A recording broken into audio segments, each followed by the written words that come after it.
بسم الله الرحمن الرحيم الحمد لله رب العالمين والصلاة والسلام على رسول الله وعلى آله وصحبه أجمعين. Assalamu alaikum wa rahmatullahi wa barakatuh. Welcome to the first lesson of the video series Arabic Grammar for Understanding the Quran. Now in this first lesson we're going to be taking a look at three different subtopics. First we will begin with a very general background introduction to the Arabic word. So we'll be discussing things like their characteristics and the traits of Arabic words. And then we'll move on to topic number 2, which is the adjective or sifa in Arabic. And last but not least, we will be taking a look at the plural and the different types of plurals in Arabic. And the word for plural is al-jama'. So let's begin inshallah with the first topic. All Arabic words are classified into 3 different types. So if you take an Arabic word, it's going to fall under one of these 3 categories. It's either going to be an ism, a fi'l, or a harf. Ismun, fi'lun, wa harfun. What's an ism? An ism is a noun or a pronoun. So all nouns or pronouns fall under this category of ism. A fi'l is a verb. Now this includes verbs of all different conjugations and tenses. And this will also include verbs that are in the interrogative or the command form. So basically any type of verb in Arabic, regardless of conjugation or tense, will fall under this category. And lastly, we have the group harf. Now the best translation is a particle, even though this word is kind of obscure. But just know for now that a harf, this group includes most English prepositions. So things like from, to, with, things like that, about, will fall under this category of harf. And we will discuss these 2 groups in a lot of detail in the upcoming lessons. But in this lesson, we will hone in and focus on the ism. Not so much pronouns, but just nouns in general.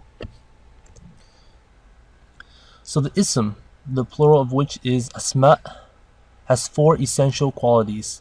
These are 4 very basic and fundamental characteristics of the ism. And they are gender, number, case ending, and definiteness.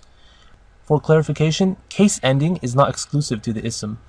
All Arabic words have case endings, and we will learn later on that verbs have case endings as well. But for now, whenever you see an ism, whenever you see a noun appear, I want you to think about these 4 qualities. What's the gender of the word? What's number? What's the case ending? And what's its definiteness? Meaning, is it definite or indefinite? But we'll get to this in a bit. Let's talk about gender for now. So all asma in Arabic have gender. Each ism, whether it's a person, place, or thing, is considered masculine or feminine. The Arabic word for masculine is mudhakkar, and the word for feminine is mu'annath.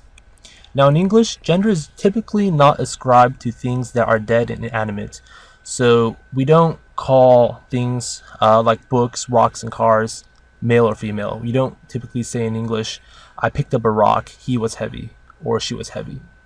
We don't say things like that. But in Arabic, everything is either masculine or feminine. If you can name it, it has a gender. So these things, books, rocks, and cars in Arabic, do have a gender. Let's discuss gender in a bit more detail. Let's take the word Muslim, which is, a male adherent or a follower of the Islamic faith. And if you add a ta marbuta to the end of the word Muslim, we get muslimah, which is the female version of a Muslim, namely a female follower of the Islamic faith. A second word, mu'min, which means a male believer. If we do the same transformation, the same modification, by adding a ta marbuta to the end, we get mu'minah, which is a female believer. Okay. And then last but not least, we have the word zawj, which means husband in Arabic. If we add a ta marbuta to the end, we get zawjah, which means wife, the female version of this word. So what do we notice? We notice that the ta marbuta at the end of these words makes these words feminine, basically, and we can convert the masculine version of the word into its feminine counterpart or feminine form by adding a ta marbuta to the end. Now this isn't always the case. Many words in Arabic do not have a masculine or feminine counterpart. Take, for example, the word qamar, which means moon. This is masculine. You might think that the opposite is sun, so if we add tam al-buta to get qamarah, that should mean sun, which is feminine. That's not the case. The word for sun is ash-shams, which is an entirely different word. For example, the word sa'ah, which means time or hour, is feminine, but you can't drop the tam al-buta to get the masculine counterpart. That just doesn't exist. So these words appear and exist by themselves, and they have a fixed gender. Some masculine-feminine pairs are composed of entirely different words. For example, the word walad, which means boy, has the opposite, namely girl or bint in Arabic. But notice how we did not add a tam al-buta to walad to get waladah. It's just bint. And not all feminine words have a tam al-buta. Some are feminine by their meaning. Again, the word bint does not have a tam al-buta at the end, but it is feminine because we understand that the word is feminine by meaning. Next, we're going to take a look at number. Each ism in Arabic is numbered and can be singular, dual, or plural. Singular or mufrad refers to one copy or one instance, one version of something. The dual is two of something, and the plural, of course, is three or more. So here we have the word kitab, which means book. Specifically, it means one book. The dual version is kitabani or kitabaini. So we're taking the singular form and we're adding ani or aini. Ani or aini. Kitabani, which means two books, and kitabaini, which also mean two books. Now, what's the difference between these two words? The difference is that they have different case endings. So they both mean two books, but they have different grammatical values and functions, and we will talk about this in more detail. But for now, I would encourage you to try to train your ears to listen for these phonetic changes. Ani and aini usually refer to the dual version of a particular thing. And of course, we have three or more, which is kutub. So kitab is one book, kitabani, kitabaini, two books, and the plural, three or more, is kutub. The dual does not exist in the English language, so this is a very unique aspect of Al-Arabiya, of Arabic. Let's take a look at the third quality, which is case ending.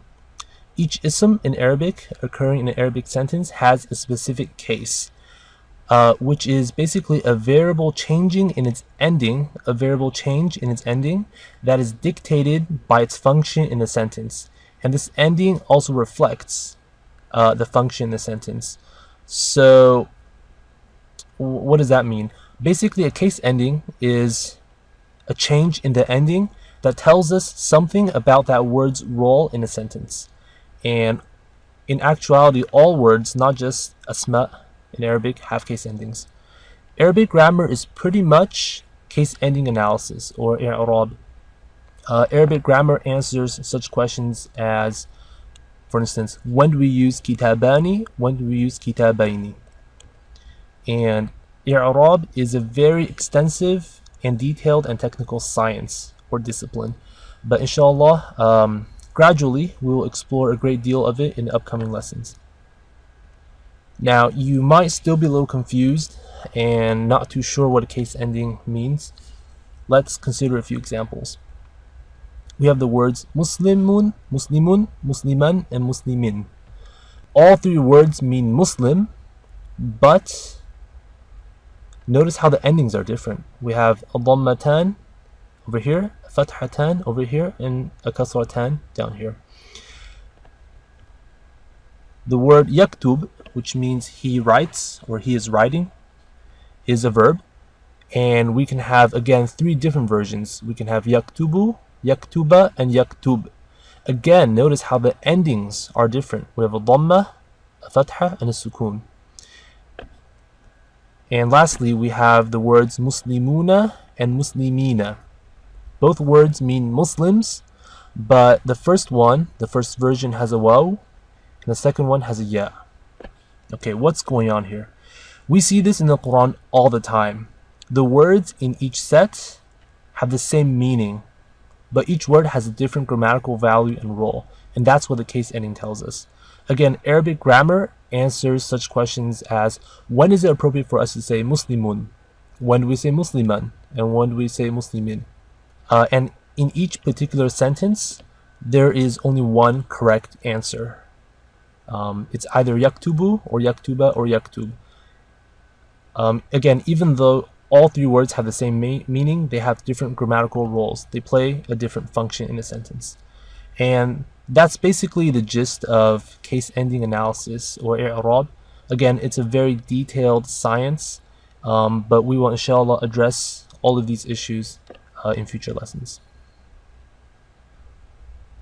Let's talk about the fourth and last quality of asma in Arabic. Each ism is either definite or indefinite. So the Arabic word for definite is ma'rifah. When I say something is definite, I mean it is specified. We're talking about a specific item or specific thing.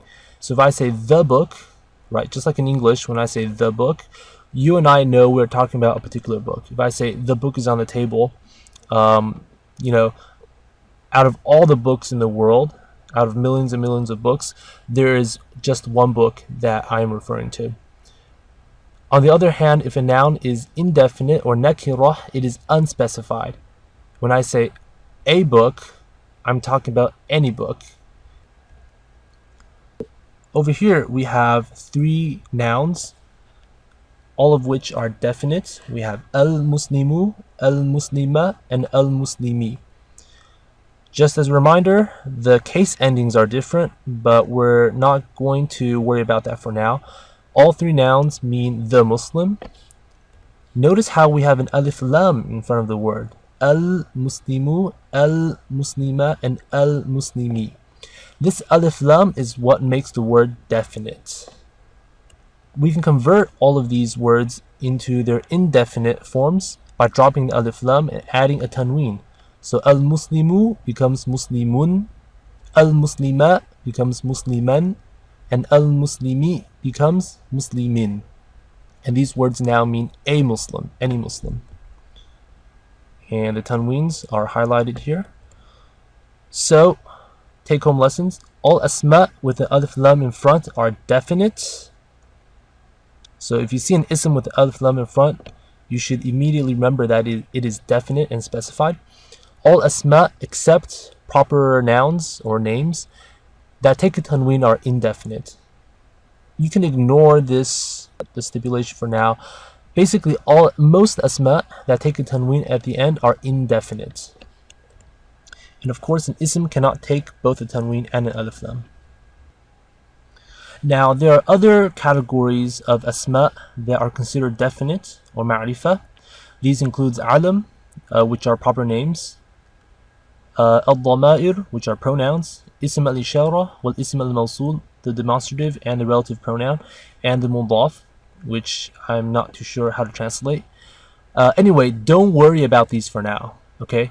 We are going to talk about each of these in more detail later on. For now, just remember that an ism with an alif lam in front is ma'rifah.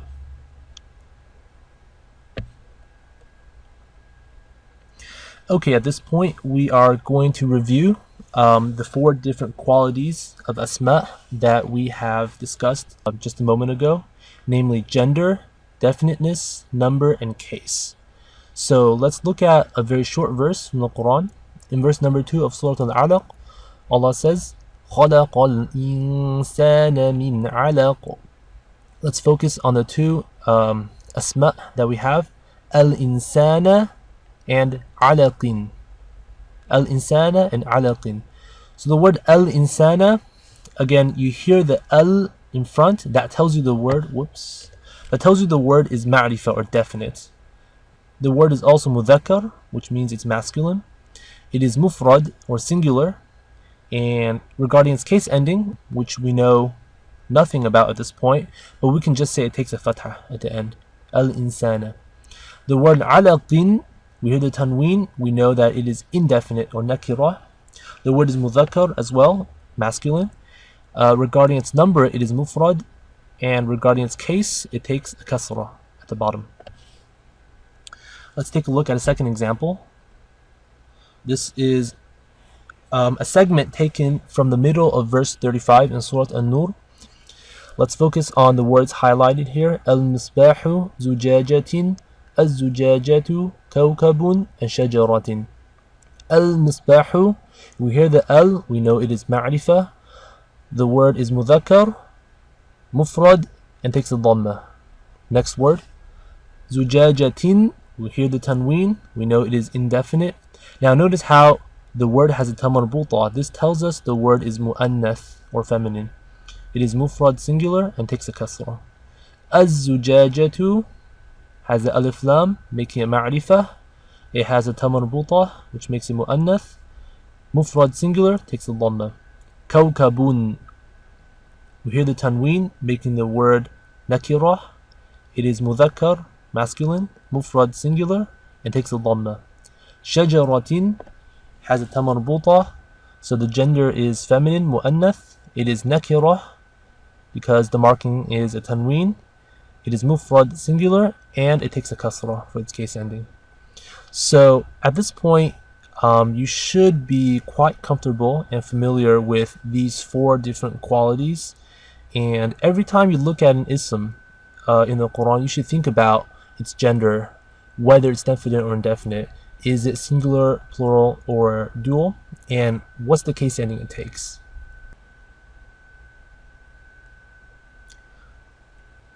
Moving on to topic number 2, the plural, or al-jam'. Plurals in Arabic are of 3 different types. In other words, every single plural you will encounter will fall under one of these 3 categories. Number 1, we have the broken plural, jam' al-taksir. Next, you have the sound masculine plural, jam' al-mudhakkar al-salim. And lastly, you have the sound feminine plural, jam' al-mu'annath al-salim. You should know these words by now. Al-mudhakkar is masculine, mu'annath is feminine, and salim means sound, something that is intact, that is unbroken and sound. So let's begin with the first type of plural, which is the broken plural, jam' taksir. Forming this plural requires breaking apart the singular form, requires dismantling the singular, and then adding in and changing stuff, so modifying it in very strange, so-called strange ways. Strange in my opinion, at least. Let's take a look at a few examples here. We have bayt, which means house. The plural becomes buyut. So we have a very random waw thrown in there, and we've also changed the vowels on the ba and the ya to 2 dhammas. Next, we have the word asima, which means capital. Again, the plural becomes awasim. This is broken because we've split apart the word, we've thrown in a waw, we've dropped the ta marbuta. Yeah, we've inserted the waw right between the ayn and the alif. Last but not least, we have the word kitab, which means book. The plural becomes kutub. We have dropped the alif and also changed the short vowel markings on the kaf and the ta. So in summary, these plurals are considered broken because we had to change the singular form in very fundamental ways, oftentimes breaking up the word and modifying the vowels. Although patterns for these plurals do exist, broken plurals must be memorized when you learn the singular form. So the way I learned it was bayt buyut, asima awasim, kitab kutub, and that's really the only way to go about it. Next, we have category number 2, the sound masculine plural, or jam' al-mudhakkar al-salim. To form this type of plural, simply add una or ina to the singular. Una or ina. These words are human and masculine in meaning. Let's take 3 examples. We have muslimun, which is one male believer of the Islamic faith. Mufrad. To make the jam' or the plural, we add una or ina to the end. So we get muslimuna or muslimina. Now, again, how are these words different? They both mean Muslims. They're both the plural of Muslim. The difference is in the case ending, which we will not worry about for now. So just learn the two forms. Muslimuna, muslimina, both mean Muslims. Example number 2, we have the word fasiq, which means sinful or immoral, someone who's sinful or immoral. To make it the plural form, we add una or ina. Fasiquna, fasiqina, which means men who are sinful or immoral. Lastly, we have zalim, a male individual who's unjust or a male oppressor. To get the plural, again, we do the same modification. We add una or ina. We get zalimuna and zalimina. These are sound because the singular remains intact. Notice how the word Muslim still appears in the plural. The word fasiq appears and the word zalim appears. We are only making very simple changes to the ending, adding una or ina. And the last type of plural is called the sound feminine plural, Jam' mu'annath as-salim. To form this, we simply drop the ta marbuta at the end of the feminine word of the feminine singular, and we add at to the singular. We add at, which is an alif and a ta. These words are feminine, but not necessarily human. Let's take a look at a few examples. We have muslimah, which is a single female believer of the Islamic faith. If we drop the ta marbuta and add at to the end, we get muslimat. We have the word muhsana, which is a chaste woman. Again, dropping the ta marbuta and adding at, we get muhsanat. And then this last example is a non-human example. We have the word ayah, which means a sign or a verse in the Quran. Dropping the ta marbuta and adding at gives us ayat.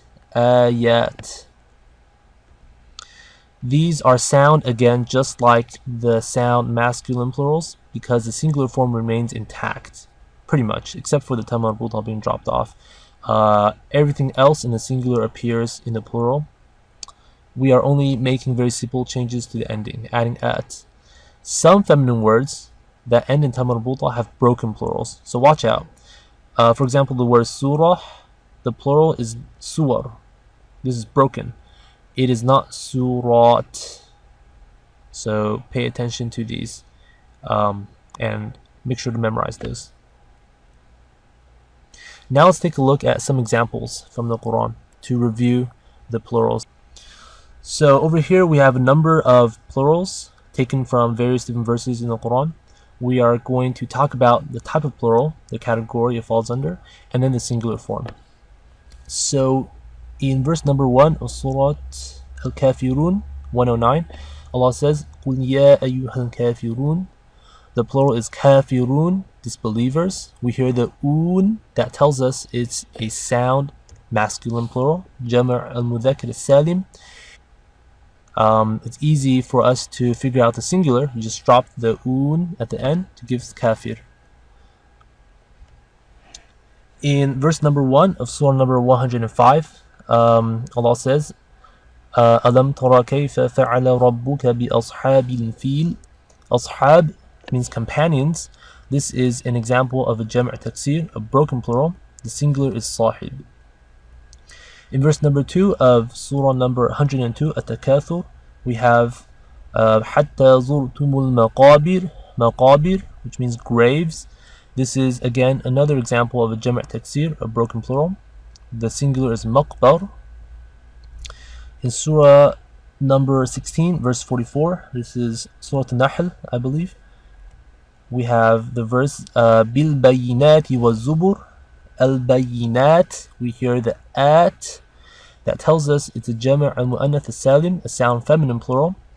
And to recover the singular, we drop the alif and the ta, we add ta marbuta to get al-bayina.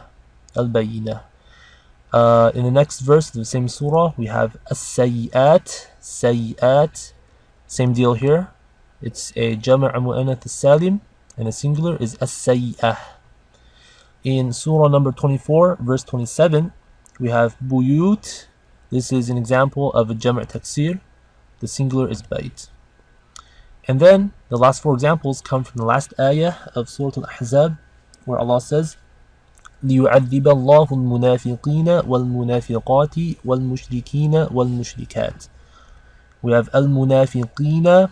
We hear the ina. This tells us the word is a jama' mudhakkar salim, a sound masculine plural, and the singular form is al-munafiq, just the front part. Al-munafiqati is a jama' muannath salim. Singular is al-munafiqah. Al-munafiqah. And then we have al-mushrikina, jama' mudhakkar salim, al-mushrik. And last but not least, we have al-mushrikat, which is jama' al-mu'annath salim. The singular is al-mushrikah.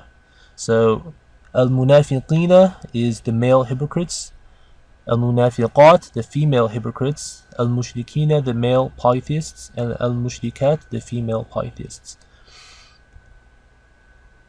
Okay, this is the last subject for today in this lesson, is al-sifa. The sifa is a modifier that follows the ism it describes, and it agrees with the ism in four fundamental ways. And they are case, number, definiteness, and gender. Now, it's not a coincidence that I chose to talk about these four characteristics just a few moments ago, because in order to understand the sifa, we must understand agreement on these four different levels.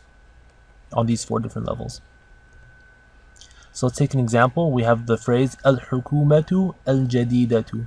Al-hukumatu al-jadidatu. Al-hukuma means the government. Al-jadida means the new government. Let's pay attention to these four different traits. We have al in front of both words, in front of the ism and the sifa, telling us that both are definite. We have a ta marbuta at the end of the ism and the sifa. Both are feminine, mu'annath. We have the same case ending on both words, dhamma, and both are singular. So here it is, both are feminine, definite, singular, and both take dhammas. There is agreement in these four different regards. Example number 2, we have the phrase rajulin bakhilin, which means stingy man. Again, we have agreement in the gender, both are masculine, both are indefinite with the tanween, both are singular, and both take a kasra. Now, I want to bring your attention to one very important observation, and that is to call the modifier a sifa in Arabic grammar, we must have the following form. And the form is a big house, okay, where the adjective is strung to the noun. The ism and the sifa are together in this particular structure. The Arabic equivalent would be baytun kabirun, a big house. Baytun is the mawsuf, that's the thing being modified or described. Al-sifa is the adjective, the descriptor. Again, we have to have this form, baytun kabirun, in order for us to call kabirun al-sifa. We can have other forms, okay? If we have other forms, the adjective is al-sifa in a general sense, but not al-sifa in the grammatical sense. Okay, consider these two forms. We have the house is big and the house was big. There's actually a difference between these two sentences and this phrase up here. We call big a sifa in this case, but not in these two cases. And that's true because the Arabic equivalents of these two sentences are here. We have al-baytu kabirun, the house is big, or kana al-baytu kabiran, the house was big. Notice how over here we don't have agreement in definiteness, and over here we don't have agreement in definiteness or case ending. And that's because kabirun in these cases carry different grammatical values. Okay, so we don't call kabir the sifa. In this case, we actually call it the khabar, and over here it's called the khabar kana, both of which we will discuss later on. But just remember, an adjective is a sifa in Arabic grammar only if you follow this pattern, baytun kabirun. Now let's review the adjective or the sifa by taking examples from the Quran. And I want you to pay attention to agreement, again, in these four fundamental aspects, in case, definiteness, number, and gender. In Surah An-Nur, verse number 35, we have the phrase shajaratin mubarakatin. a blessed tree. شجرة مباركة. Gender. Both of these words, the ism and the sifa, are feminine, mu'annath. We are talking about mufrad or singular, and both are indefinite because of the tanween, both are nakirah. And the case ending both, notice how both take a kasratan, a kasrah at the bottom. Example number 2, we have from Surah Ibrahim, Surah number 14, verse number 2, the phrase عَذَابٍ شَدِيد, عَذَابٍ شَدِيدٍ. When we recite this verse, it's وَوَيْلُ لِلْكَافِرِينَ مِنْ عَذَابٍ شَدِيد. We end on a sukoon, but if you look carefully, you will see that there is this short vowel on the bottom, which is not read because when you stop on a sukoon. Anyway, both of these words are mudhakkar, masculine, both are singular mufrad, both are indefinite nakirah, the tanween, and then both take the same case, which is the kasrah. In Surah An-Nahl, Surah number 16, verse number 67, we have the phrase rizqan hasanan, rizqan hasanan. Both are mudhakkar, mufrad, nakirah, and both take a fatha. Example number 4 in Surah At-Tin, وَهَذَا الْبَلَدِ الْأَمِينَ. We have al-balad al-amin. Both are mudhakkar, both are mufrad, both are nakirah, both are ma'rifah, because the alif lam in front, making both words definite, and both take the same case ending, namely a kasrah. Lastly, we have kalimatin khabithatin, kalimatin khabithatin. Both are mu'annath, feminine, because of the tam marbuta. Both are singular mufrad, both are nakira, indefinite, and both take the same case ending, a kasrah. So that brings us to the end of lesson number 1. Here is a quick review. Every Arabic word is either an ism, a noun or a pronoun, a fi'l, a verb, or a harf, a particle. Every ism is either definite, ma'rifah, or indefinite, nakira. Every ism is also either mudhakkar, masculine, or mu'annath, feminine. And also, every ism is numbered. It can be singular, mufrad, dual, muthanna, or plural, jam'. Arabic words have case endings, and these case endings tell us something about their functions in the context of sentences. Plurals fall under one of these 3 categories. They can be jam' taksir, broken, jam' al-mudhakkar al-salim, sound masculine, or jam' al-mu'annath al-salim, sound feminine. Lastly, in the phrase baytun kabirun, the sifa, which is kabirun, agrees with the mawsuf, bayt, in definiteness, gender, number, and case. This is the end of the first lesson. Thank you for watching.